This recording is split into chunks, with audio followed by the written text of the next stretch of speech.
Hi friends, ನಮ್ಮಲ್ಲಿ ಒಂದು Innova ಬಂದಿದೆ 2013 ವಿ ವರ್ಷನ್ನು. 8 ಸೀಟ್ರು, ಇಂಟರ್ಕೂಲರ್ ಇಂಜಿನ್ ಬರುತ್ತೆ. 3rd ಓನರ್ ಆಗಿದೆ. ಗಾಡಿ ತುಂಬ ಚೆನ್ನಾಗಿದೆ. ಗಾಡಿ ಒಂದು ಸತಿ ಓವರಾಲ್ ನೋಡ್ಕೊಳ್ಳಿ. 2013 ವಿ ವರ್ಷನ್ನು 3rd ಓನರ್ ಆಗಿದೆ. ಗಾಡಿ ಒಂದು ಸತಿ ನೋಡ್ಕೊಳ್ಳಿ. ಇಂಟೀರಿಯರ್ ಕೂಡ ಚೆನ್ನಾಗಿದೆ.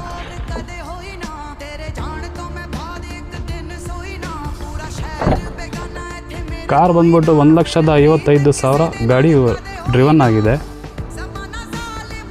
ಇಂಟೀರಿಯರು ಕೂಡ ತುಂಬ ಚೆನ್ನಾಗಿದೆ. ಟೈರು ಕೂಡ ಚೆನ್ನಾಗಿದೆ.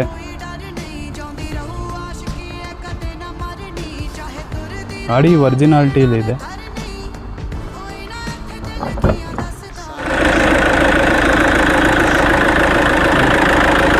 ಇಂಟರ್ಕೂಲರ್ ಇಂಜಿನ್ ಬರುತ್ತೆ. 1,55,000 ಡ್ರಿವನ್ ಆಗಿದೆ ಗಾಡಿ. ಸರ್, ಮಾರ್ಕೆಟಲ್ಲಿ ಪ್ರೈಸು 2010ಗೆ 6,06,000 ಅಂತಾರೆ. ನಮ್ಮಲ್ಲಿ 2013 6,5 ಲಕ್ಷ, ಫೈನಲ್ 6,25ಕ್ಕೆ ಫಿಕ್ಸ್ಡ್ ಪ್ರೈಸಲ್ಲಿ ಮಾಡಿಕೊಡ್ತೀನಿ. ಯಾರನ್ನ ಇಂಟ್ರೆಸ್ಟ್ ಪರ್ಸನ್ ಇದ್ದರೆ ಸ್ಕ್ರೀನಲ್ಲಿ ಬರ್ತಿರೋ ನಂಬರ್ ಕಾಲ್ ಮಾಡಿ. ಲೊಕೇಶನ್ ಬಂದ್ಬಿಟ್ಟು ತುಮಕೂರು. ಪ್ರೈಸ್ ಮಾತ್ರ 6,25,000ಕ್ಕೆ ಫೈನಲ್.